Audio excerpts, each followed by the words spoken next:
بسم اللہ الرحمن الرحیم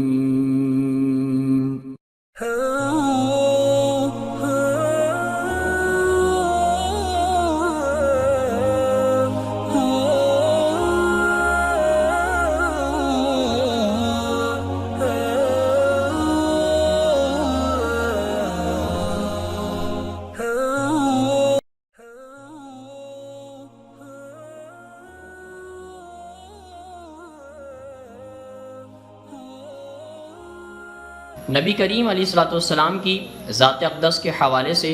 سلسلہ پنجتنی نے نوجوان نسل کی بہتر رہنمائی اور آگاہی کے لیے ایک سلسلے وار پروگرام حضور نبی کریم علیہ الصلوۃ والسلام کی امت کے لیے لمحہ فکریہ کے عنوان سے ترتیب دیا ہے۔ آج اس سلسلے کی اگلی قسط کا ہم آغاز کرتے ہیں۔ غزوہ احد کے میدان میں بکھری ہوئی ان لاشوں میں ہندہ کو صرف حضرت حمزہ رضی اللہ تعالیٰ عنہ کی تلاش تھی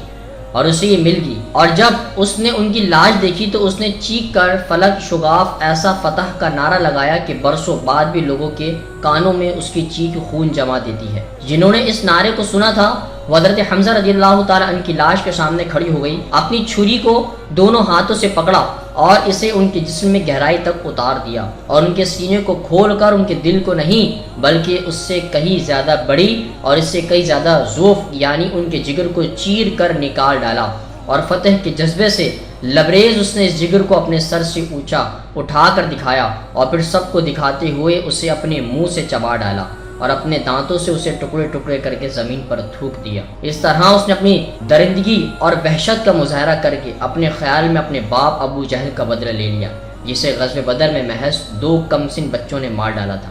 ہندہ کے منہ سے بہنے والے خون اور اس کی تھوڑی اور اس کے بازوؤں سے بہنے والے خون کا منظر کون بھول سکتا ہے؟ ان آنکھوں کا جو انتقام سے چمک رہی تھی، یہ اتنا عجیب تھا کہ لوگ اس کے بیٹے کو طعنے میں یا تعریف کے پیرائے میں جگر کھانے والی کا بیٹا کہنے لگے، مگر اس کے منہ پر کبھی نہیں کہتے تھے، کیونکہ وہ کوئی اور نہیں بلکہ معاویہ تھے، اور ہندہ ان کی ماں تھی یعنی ابو سفیان کی بیوی، اور وہی معاویہ آج حضرت علی رضی اللہ تعالیٰ سے بغاوت کر کے شام کا طاقتور گورنر بن گیا تھا، مگر اپنی ماں کی طرح وہ بھی ایسا نہیں تھا کہ جس کے ساتھ کوئی سخت یا تلخ بات کی جائے۔ معزز دوستو، آج کی گفتگو کا اختتام ہوا۔ انشاءاللہ کل آپ سے پھر ملاقات کریں گے ایک نئے ذکر اور فکر کے ساتھ۔ اپنا بہت سارا خیال رکھیے گا۔ اللہ حافظ۔